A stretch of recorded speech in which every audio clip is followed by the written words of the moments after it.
5 के लिए पढ़ाई है और इसको जो कम से कम 4 विषय से जोड़ने की कोशिश की, हिंदी, अंग्रेजी, पर्यावरण और गणित। जैसे कि वर्ग 1 की क्लास के बच्चों के लिए हिंदी के लिए है, तो हम बच्चों को पूछ सकते हैं कि देखो इसके पेड़ पर गिनो कितनी चिड़िया हैं, तो बच्चे साथ साथ हम भी गिनेंगे 1 2, तो बच्चा साथ साथ गिनेगा 1 2 3 4। इस प्रकार बच्चों को हम चिड़िया के साथ पढ़ते हैं। बच्चे प्रभावित होते हैं पक्षियों से या चित्रों के माध्यम से, तो बच्चे जब कोशिश करेंगे कि हम भी साथ साथ गिने, तो इससे जो है गिनती आसानी से सीख सकते हैं। गिनेंगे 1 2 3 4, फिर दूसरे पेड़ पे बोलेंगे 5 6 7 8। इस प्रकार हम बच्चों को जो है चित्रों के माध्यम से या सीआरएम के माध्यम से गिनती सिखा सकते हैं। ये पाठ नंबर 1 संख्याओं की दुनिया से लिए हैं, फिर वर्ग 2 के लिए जो है संख्याओं की दुनिया से मिलान करो के लिए है। जैसे कि तोता को तोता से मिलाना है, तो बच्चे को दिखाएंगे तोता हरा होता है, इससे उसके तोते की पहचान भी होगी, उसको कलर भी जानेगा, साथ साथ तोते को मिलाकर बता देंगे कि इसको इससे लाइन खींचकर तोता से मिलाना है। तो बच्चा आसानी से तोता को तोता से मिला लेगा। फिर बोलेंगे कौवा काला होता है, कौवा देखो कहाँ में है, कौवा को कौवा से लाइन खींचकर मिला, तो बच्चा देखेगा कौवा यहाँ बैठा है, ऐसा कौवा फिर कहाँ है, फिर इसको लाइन खींचकर जो इससे आसानी से मिला सकता है। इस प्रकार जो बच्चे जो आसानी से मिलान करने के लिए सीख सकते हैं। और 3 क्लास के लिए ज्यामिति से हम पाठ नंबर अध्याय नंबर 1 से लिए हैं। जैसे कि मेरा पूरा वर्गाकार बना हुआ है, मेरा जो पूरा खेत है वर्गाकार बना हुआ है, और इसमें क्यारियां जो दी हैं सब आयताकार दी हैं।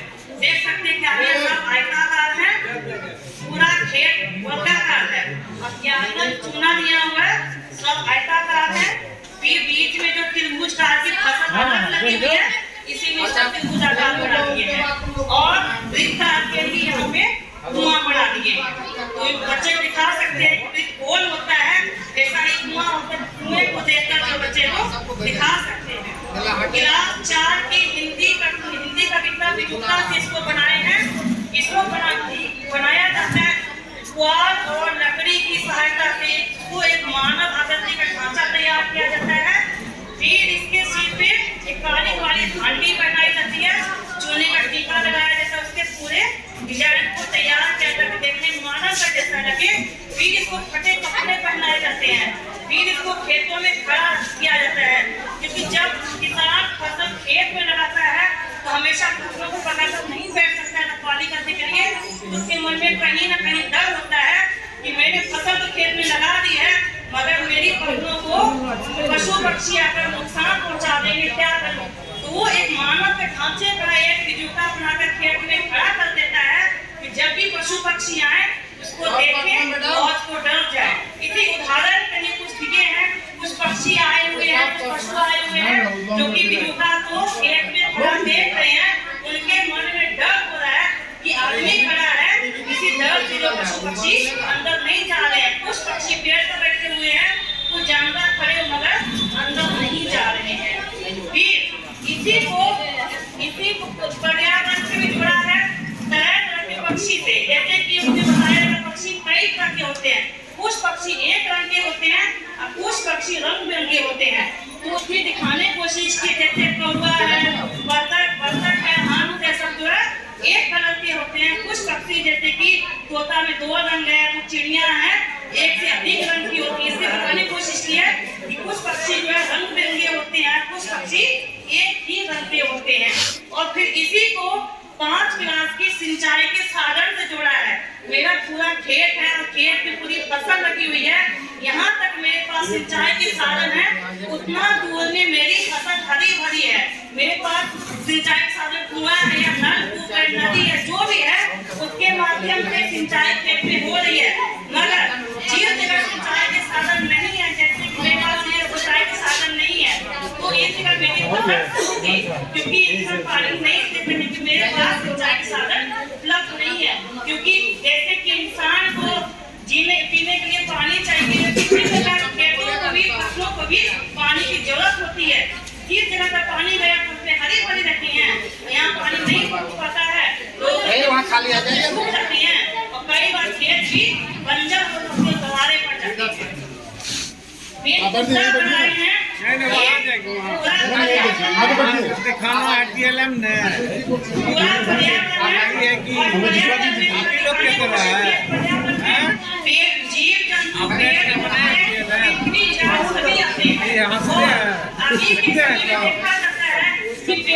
चाय भी चाय पिए नहीं पिए लिए समय के लिए बहुत खतरनाक हो सकता है।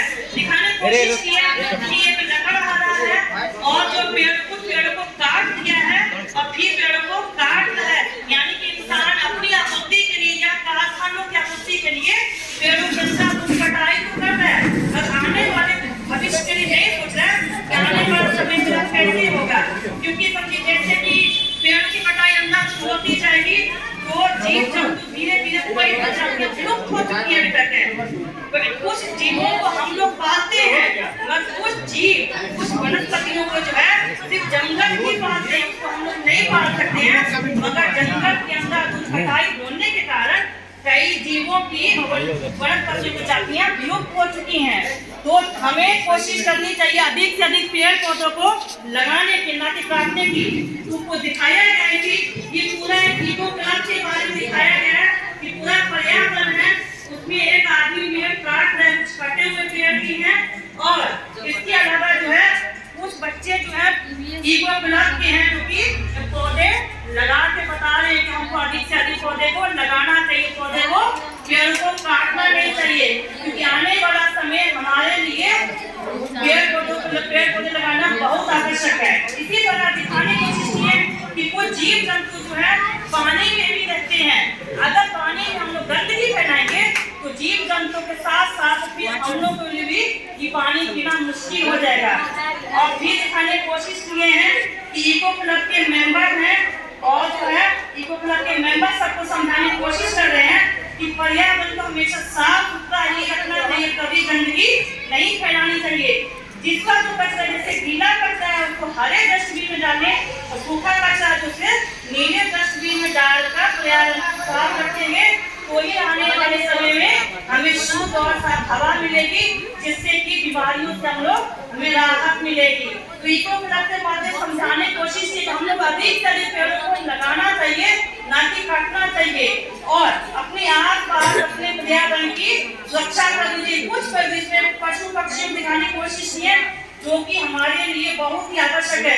कुछ पक्षी होते हैं चील कौवा सब होते हैं जो कि मांस खाते हैं, जैसे कई बार मर सकते हैं लोग, लाशें ऐसी फेंकी रहती हैं, जानवर फेंके रहते हैं, मगर वो लाशें सड़ने लगती हैं तो चील कौवे खाकर जो है पर्यावरण को साफ रखते हैं। इसीलिए पशु पक्षी हमारे लिए बहुत ही आवश्यक है। पर्यावरण को साफ रखने के लिए हम लोग का पशु पक्षियों का एक अहम योगदान है, इसलिए हमें पर्यावरण को साफ सुथरा रखना चाहिए।